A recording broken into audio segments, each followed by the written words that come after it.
plastic bag on the floor, just another set of leftover parts, right? Except this small pouch, tossed aside next to a finished dresser, was the only thing that could keep a 62-kilogram piece of furniture from crushing a child. For nearly 3 decades, millions mistook it for junk. The truth is, in homes everywhere, safety relied on hardware almost designed to be invisible.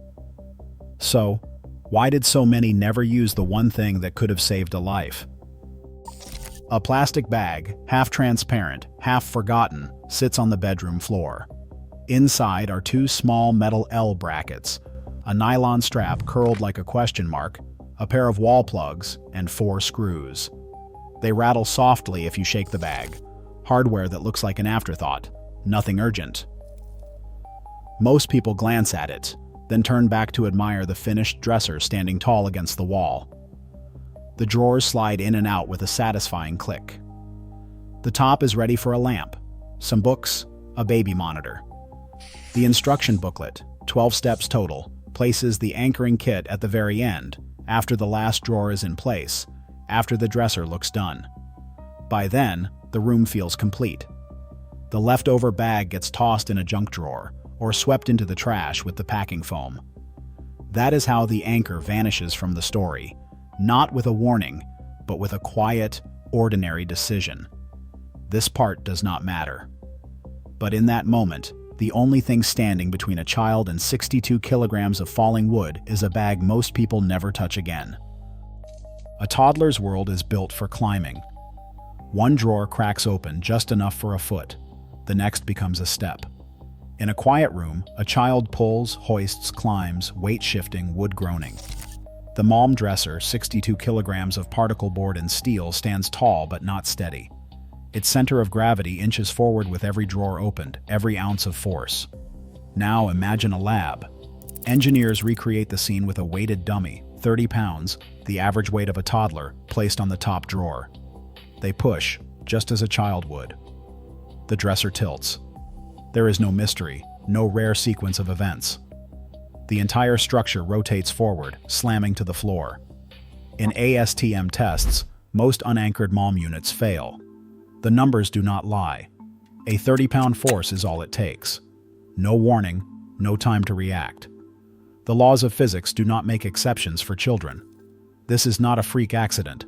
It is a mechanical certainty, waiting for the smallest hands to set it in motion. Inside locked cabinets and behind redacted court orders, 75 documents told a story the public was never meant to hear. Each file recorded a failed test, a toppled dresser, a warning from engineers that went unanswered. The Consumer Product Safety Commission examined these records and made a ruling that cut through corporate language. The wall anchor was not a bonus.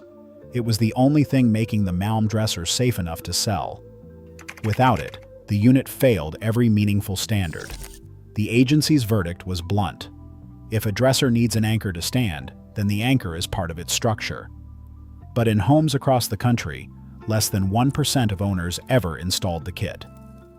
The rest trusted the finished look, never knowing that the real safety device had been quietly pushed aside.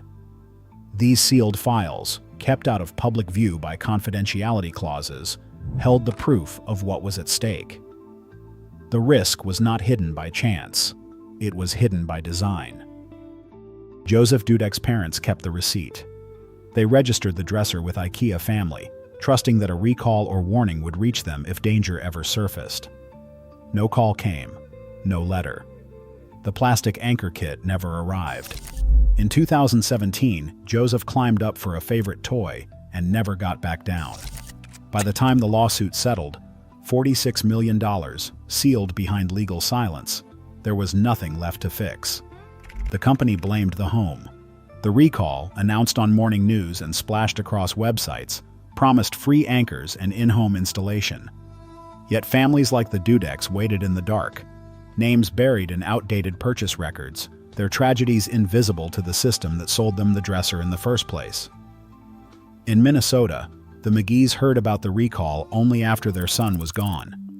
Each headline, each payout, each press release landed in a world where 8 children had already paid the price. In 2024, Ikea's new Malm arrives with a secret inside. A self-drilling anchor bolt, 3 inches of steel, waiting to bite into the wall. The drawers will not open all the way until it is done. A rotary cam lock holds everything in check, clicking tight at 5 Newton meters of force. No tools, no guesswork. The moment the anchor catches, the mechanism releases, and the drawers glide free. There is no leftover bag, no final step to skip. The anchor is no longer a forgotten extra. It is the only way the dresser works at all. The shelf is empty now. No plastic bag, no leftover hardware rattling behind closed doors. In its place, a mechanism that refuses to be ignored. The anchoring kit is gone, not because people finally listened, but because the design no longer leaves safety to chance. A dresser waits in a child's room, stable or deadly. Every bracket ignored is a risk chosen. The next small hand searching for a grip won't know the difference. Make it safe.